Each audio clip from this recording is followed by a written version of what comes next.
നിന്റെ പേരെന്താ? ആ, ദേവിക. എന്റെ പൊന്ന് ദേവികെ, മോള് പോ. മോള് പോയി തരത്തില് പറഞ്ഞ് കളിക്കും. ഇവര് കുറെ കാലമായി പഠിച്ച പണി 18 നോക്കുന്നു എന്നെ ഒന്ന് മെരുക്കാൻ. നടന്നിട്ടില്ല. ഞാൻ പഠിച്ചിരുന്ന സ്കൂളിലെയും കോളേജിലെയും സാറുമാരും എല്ലാം ശ്രമിച്ചു നോക്കി, അതും നടന്നില്ല. ചില കൂട്ടുകാരും നോക്കി, അവർക്കും പറ്റിയില്ല. ഇവർക്കൊന്നും പറ്റാത്തത് നിന്നെ കൊണ്ട് സാധിക്കുമെന്നും പറഞ്ഞാണോ സിനിമ സ്റ്റൈലിൽ ഇങ്ങനെ ലാൻഡ് ചെയ്തത്? നിനക്കെന്നെ ഒന്നും ചെയ്യാൻ പറ്റില്ല. കാരണം എന്താണെന്നറിയോ? എന്റെ ശരീരത്തിൽ ഓടുന്നതേ തന്റേടിയായ രാഷ്ട്രീയക്കാരന്റെ രക്തം. ജനനായകൻ സിദ്ധാർത്ഥൻ ചന്ദ്രോത്തിന്റെ രക്തം.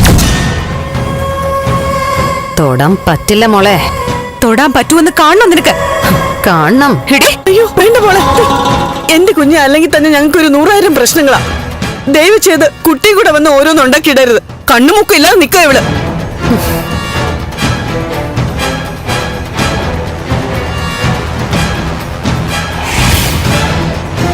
മോളെ, മോളൊന്ന് പോയി തരൂ. അപേക്ഷിക്കുക ഞങ്ങള്. തല്ലും ബഹളൊന്നും വേണ്ട. നിങ്ങൾ തല്ലി വളർത്താത്തതിന്റെ കുഴപ്പം ഇതൊക്കെ. അവള് വീണ്ടും വീണ്ടും പറയുന്നത് കേട്ടില്ലേ, സിദ്ധാർത്ഥന്റെ മകളാണെന്ന്.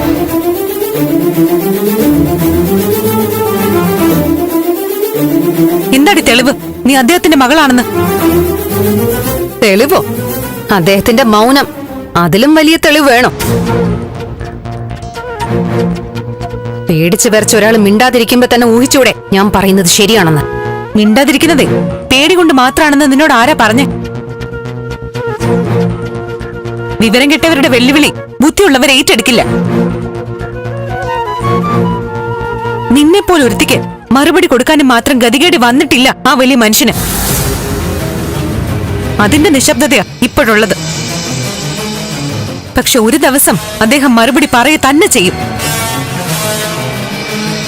നോക്ക്, വെറുതെ എന്റെ കൈക്ക് പണി ഉണ്ടാക്കാതെ ഇറങ്ങിപ്പോ. ഇവിടുന്ന് ഇറങ്ങിപ്പോവാൻ.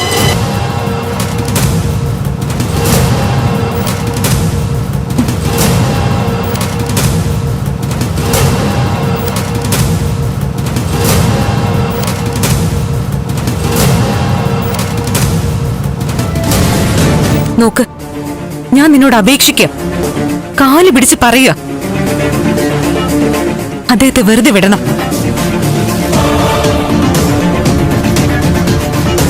നീ കാരണം ഒരു കുടുംബം തകർന്നു നിൽക്കുക. നീയും അറിഞ്ഞു കാണുമല്ലോ. പ്ലീസ് തനൂജ, ഞാൻ ദേഷ്യത്തിൽ എന്തൊക്കെയോ പറഞ്ഞു.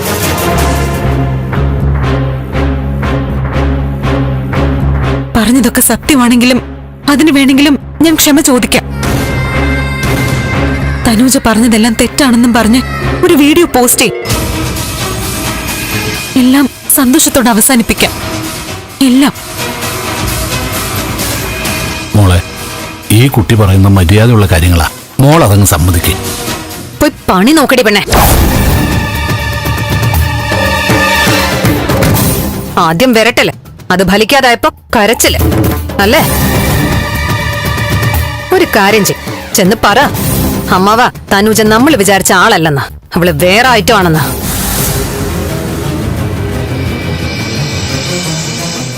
ചെല്ലേ.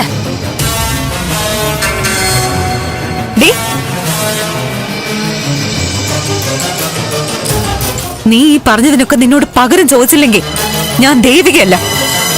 എന്നാ നീയും കേട്ടോ, ഇനി എന്റെ മത്സരം നിന്നോടും കൂടിയാ. ഞാൻ പറഞ്ഞത് സത്യമാണെന്ന് തെളിയിച്ചിട്ട് നിന്നെ കാണാൻ ഞാനൊന്ന് വരുന്നുണ്ട്. അതിനൊക്കെ മുൻപ് ഞാൻ വരും. നീ കാത്തിരുന്നു.